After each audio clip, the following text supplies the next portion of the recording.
Do you want to know how far the deception goes and how far the lies go? That was going to be my question about the addictive factor. Everyone at home, look up on the internet right now, look up Harvard 2015 study, nicotine is not addictive. So they do an animal study with nicotine. They want to know just how potent of an addictive substance is nicotine in 2015. And they can't get any of the animals to be addicted to strict nicotine.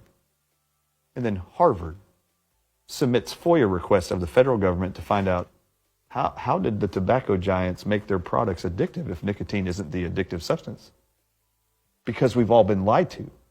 Harvard figured it out in 2015. They get the documents from the 1970s and 80s. The tobacco giants at that point started to make what they called light cigarettes.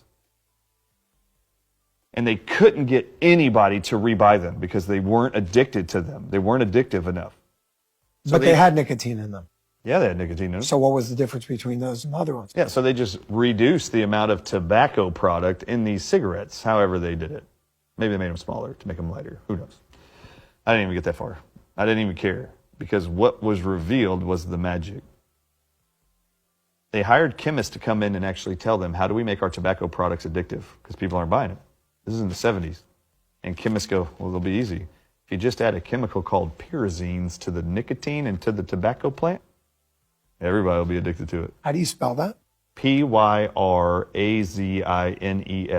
They add two products to enhance flavor profiles and aromas, and they are super addictive. In fact, Harvard published that the pyrazines are what create the dependency for all tobacco products, including nicotine. Let me just recap for a second. Nicotine isn't addictive. Right. Harvard proved it in 2015. Right. In the 70s, the industry basically hired chemists to figure out how to make it addictive to sell more. Yes. That's when they introduced pyrazines into the equation. Yes. And that's what makes cigarettes addictive today. Yes. And then they lied to all of you and said tobacco products cause cancer. Oh my God, we've heard that too. Oh my God. Wait. It's crazy. One question. There are those cautions on cigarette boxes today. I think it's by law. It is. Where it says caution. Nicotine is an addictive substance. Stay away from it, blah, blah, blah, blah, blah. If Harvard proved what they proved in 2015, how is that on the box? That's true, right? I have the same question for the COVID-19 vaccines. How do they still say they're safe and effective?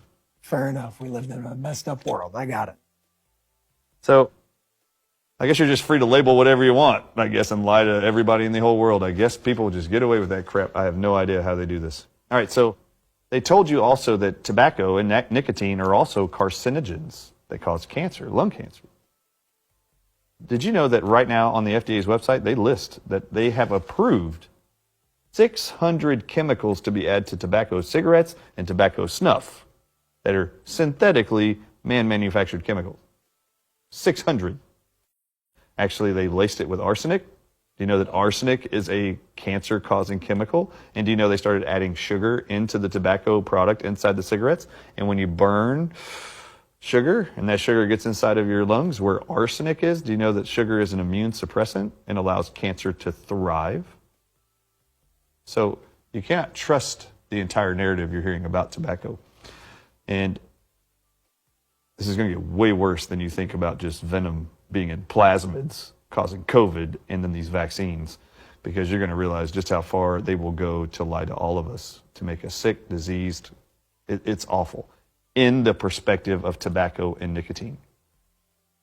So when I say nicotine's not addictive, in January of this year, Jason Shurka, there's a published paper.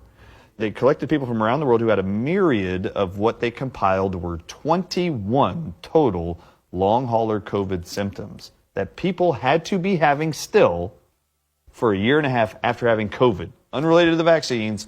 This year, January 2023, they want to cure them of their symptoms finally, after exhausting all of the measures, medication, supplements, rehab. Some of those symptoms are these. So think about this at home, people.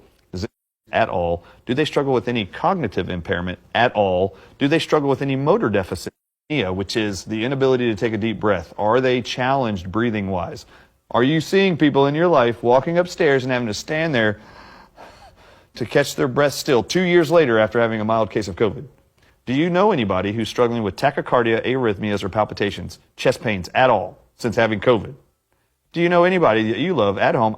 And just so you know, the reason why I'm doing this, 37% of all people worldwide who had any COVID are reporting these symptoms right now. Wow. So if you don't know somebody, it's because you're not going outside, or you don't call anybody, or you're a hermit. So when I say, do you know any of these people? You should. Do you know anybody who did not have diabetes and then got a mild case of COVID and now has been diagnosed with diabetes? That's one of the criteria. Do you know anybody who did not have high blood pressure before they got COVID? A year ago, 2 years ago, and now have been diagnosed with high blood pressure and are now on high blood pressure drugs for life? Do you know those people? Do you know anybody now struggling with insomnia since having a mild case of COVID? Do you know every single one of those symptoms is actually caused by snake venom? All of them. And do you know that this study in January of 2023, did you know that they actually said, we're going to do a treatment with these people still struggling for a year and a half, that nothing else has freed you of your symptoms, and we're going to ask you to do one thing and one thing only for 6 days only. These people have been struggling for 2 years. Year and a half to 2 years.